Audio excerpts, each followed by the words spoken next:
Well, the morning after pill, or Plan B as it's now called, is available in most of the US and Canada without a prescription. Its availability is raising new concerns for some who feel that it's now easier and more socially acceptable than ever to terminate a pregnancy. But is that your only option? I have three wonderful women joining me today to talk about innovative avenues of support for those facing an unplanned or underfunded pregnancy. Thank you, ladies, for joining me. Let me introduce you. So, Bobbie Howden, you are a single woman who was fostering children, very passionate about fostering and adoption, and you ended up adopting two beautiful young women, and you are on an adventure that you probably didn't even anticipate. It's true. Of raising two beautiful girls as a single mom. Yes. And we're going to get back to you. Rochelle Plett, you are the director of Hannah House, which is a house that supports teen women who are facing an unplanned pregnancy in the Niagara Falls, Ontario region. Yes. Welcome. Thank you. And some people might recognize the women on the end here. Maggie John, our own Maggie John, you founded Baby Depot. It's kind of a support system for 1 year, clothes, diapers, formula for families that are struggling. That's right, yeah. So we're excited to hear about all of you guys. Rochelle, I want to start with you. You hear conversations from women who are really facing the terror of finding out that their life may be taking a completely different direction that they may not have wanted to sign up for, an unplanned pregnancy. They may not have support. Tell me about the conversations you're having with these women. Well, it ranges, I tell you. Everyone is unique and individual, and a lot of them are in crisis. They're in crisis not only with the decision to be made, they may be in crisis in their relationships, with their housing situation, so many different areas that we have to look at when we have an intake come in. So, and how important is it that somebody is there to walk women through this time? Well, I think that support is one of the biggest issues, and reliable support. Something that I think doesn't help people is when they don't have a good support system around for them. So it's really great that we have wonderful staff and people that are there to care and support when the girls arrive on our doorstep, and walk through things alongside of them, really. We can't do it for them, but certainly that's a huge element of our programming. I often think about the fact that sometimes as people of faith, we say, you should keep your baby. But just telling people to do that and then actually providing them the support to be able to do that are two totally different things. And I think hopefully today we'll challenge people about thinking more about providing that support and enabling people to make those choices.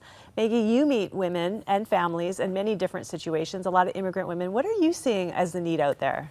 I'm just seeing a need of having a community come around and say, we'll give you a helping hand. We meet a lot of families that are just going through rough spots, and as all of you women know, baby clothing is expensive, diapers are expensive, formula is expensive. Mm-hmm. And so being given a little by the government or just trying to make ends meet and having this big task of being able to clothe your child and take care of your child can be so daunting.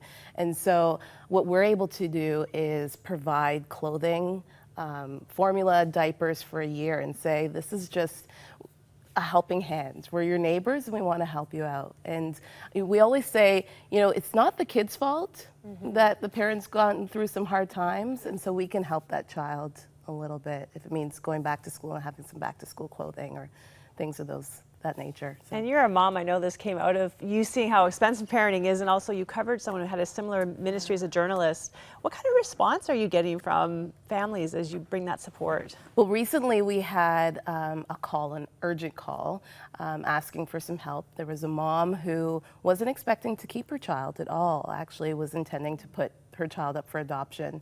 And it was a nurse in the hospital who knew of Baby Depot.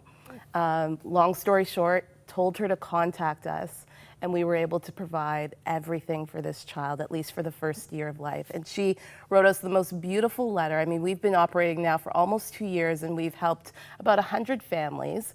Wow. But this was the first time we'd gotten a letter from someone. And that doesn't mean that they're not appreciative. I mean, life is busy and things get busy, and people don't always have that opportunity to write a letter. And we do receive thank yous, but just this heartfelt letter of the fact that she was in this really difficult predicament and that we were able to help her with just so many items it just made us feel like, yeah, this is why we do what we do. I love that. Yeah. And Bobbie, you were in a different situation. You were trying to foster kids that have family situations where they can't be at home. It's true. Mine is sort of the end of the line after the other assistance hasn't come through, or the situations are just too much for parents to handle.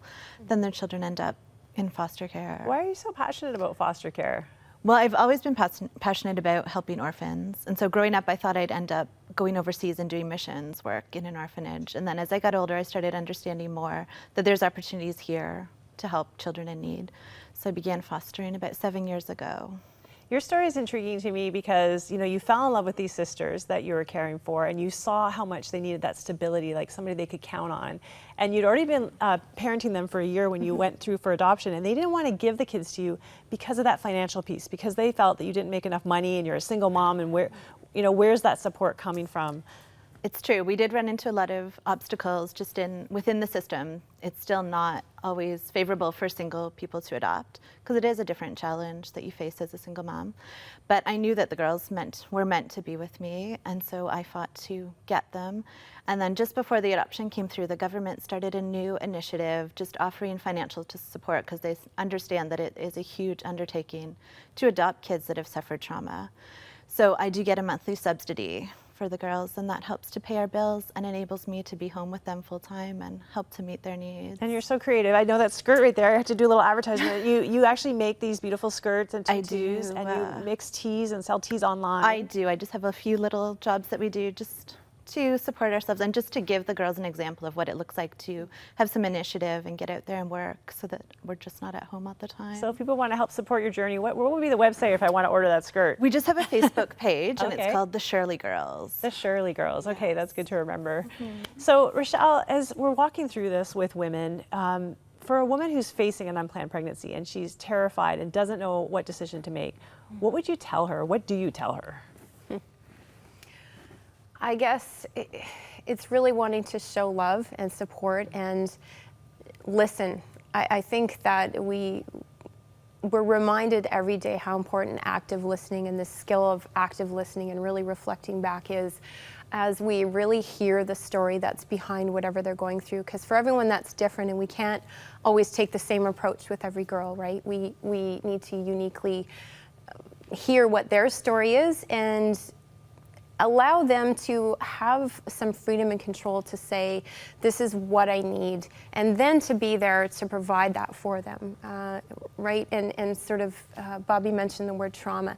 So much of what we see, there's all this backstory, there's all this stuff that they land on the door with, not just their belongings, sometimes in a garbage bag, but the stuff they bring as far as their emotional history, their relational history, that we are able to kind of say, we've seen this before, we know where you can go in the community for help, and really brokering and advocating and connecting with other community services who, that's what they do best, right? So if they need to go to Baby Depot for something, or if it's that we need to work with the adoption agency or the FACS or CAS system, we will walk alongside for whatever it is in that moment that they're needing. And that's, I think, the best way we can help them through the decision they're making, is to guide them through love and through acceptance, and not being judgmental, to say,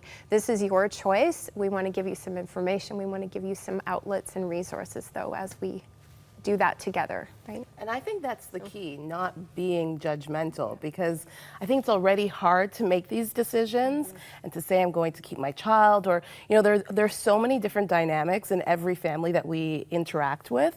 And I think being able to just show love and say, you know what, no matter what has happened or what the circumstances, we're just gonna come in here and we're gonna ask you, what do you need? Like, how can I help you? How can I bless you? How can I walk alongside you? Because I think that's what the church is supposed to be. That's Absolutely. what all of our ministries, individually and together, are supposed to be. So that, you know, on one end, we're not just saying, don't do this, but we're also saying, we're here to support you and help you through it as well. Yeah. And I think that's the line across all of these things. And as you're doing ministry, as you're providing support, it is simply, love is everything. Love of just loving that person and showing the love of Jesus, because it's so practical on one hand in caring for children, changing diapers, showing them how to change a diaper, to where do you find those diapers, right?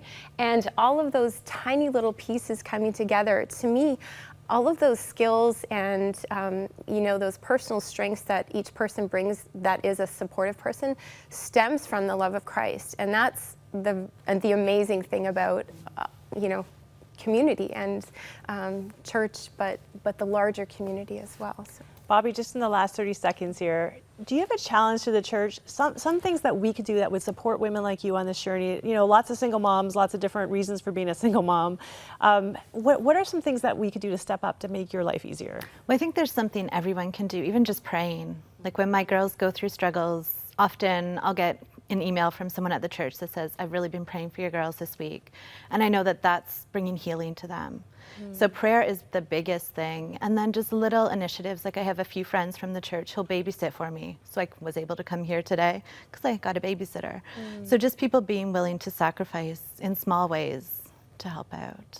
I love it. We could go on and on and on. Unfortunately, we're out of time, but hopefully the conversation continues for everybody watching. Thank you, ladies, for coming in today, and thank you for all that you're doing to just make a difference with kids and moms. Well, if you've been watching this and you have food for thought, you want to find out more, you can go to 100huntley.com, find out information about all what these women are doing, Baby Depot, Hannah House, and then, of course, your journey. You have a blog, too, correct? I do, yes, called Wonderfully Unusual. So I just blog about our journey as a family. Love it. Wonderfully Unusual. So look up her blog, support these women. And if you're going through a time where maybe you need some support, you need someone to reach out, one of the ways that we do that here is our 1-800 number. We have a prayer line 24 hours a day, 7 days a week. There is somebody on the other end of that phone that just wants to listen to you and walk you through whatever journey you're going through today. Give us a chance to show you that you are loved, that you are valuable, and that there is help out there. And we'll even connect you with wonderful outreaches like this. Thanks so much. We'll be right back.